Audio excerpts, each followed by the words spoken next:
5 months have passed since the release of Trostyanets, Sumy region.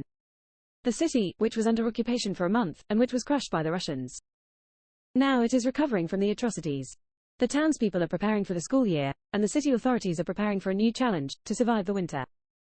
1+1 special correspondent Eva Nikolashvili was in Trostyanka a month after her release and went there today. See how the city has changed over these 4 months in the story. This city was one of the most developed in Sumy Oblast. There are many cultural monuments and picturesque landscapes here. All this is about Trostyanets. That was until February 24. Before the Russians decided to destroy everything. I first came to Trostyanets at the end of April. A month had passed since the day of liberation from occupation. Then people just started to come to their senses. There was a track from a caterpillar. Then it spread there.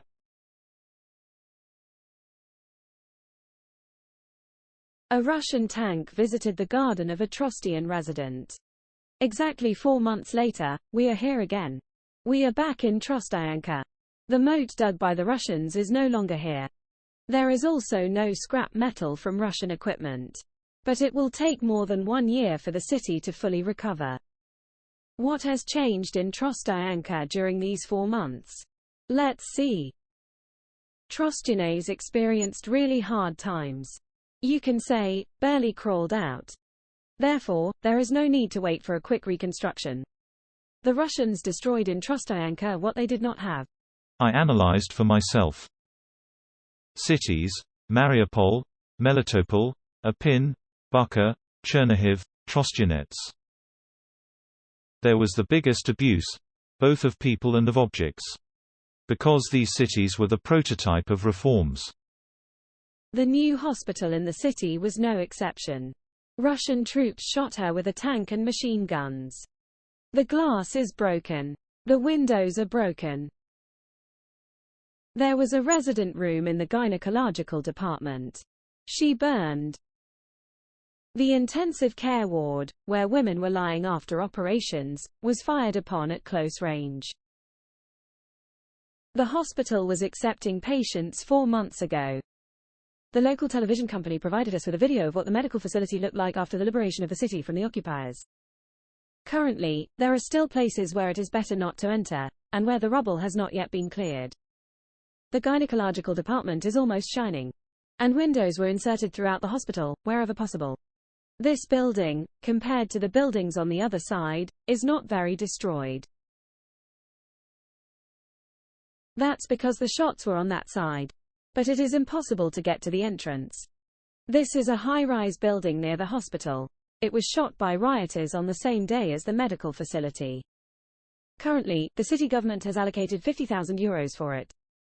This will not be enough for a complete repair, but it will be enough to repair the roof and insert windows. Everyone is determined to renovate this house this year, so that people can already spend the winter. Surviving the winter is the most important task. All institutions are preparing for the heating season. Although, it is not easy to do everywhere. The work of all communal enterprises, for example, the boiler house, was disrupted. No one risked going to work in the boiler room, because the Russians could shoot a person walking down the street. Therefore, schools and kindergartens in the city were left without proper heating. In addition to problems with heating in this school, the shock wave also blew out windows. They started to do this in the educational institution. They predict that they will have time for the school year, because they are waiting for students.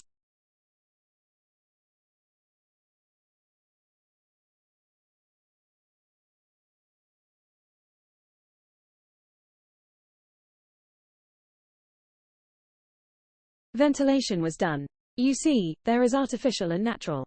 The teachers repainted the walls and made the floor on their own. This shelter serves us for the temporary stay of children in it. All this is required during air alarms. The city is only 30 kilometers from the border with the aggressor country. We have already conducted a survey and will conduct it again before the beginning of the school year. Parents have fears. But parents of first graders have a desire to start education. To teach children to hold a pen, to write, to learn the first letters. In case there will be online training, says the mayor. Educational institutions will become a temporary place of residence for residents of other cities. Therefore, they need heating. From Trostyanets, Eva Nikolashvili, Vadim Svetkov, Groshi Project, 1+1, Marathon Jedoni Noviny.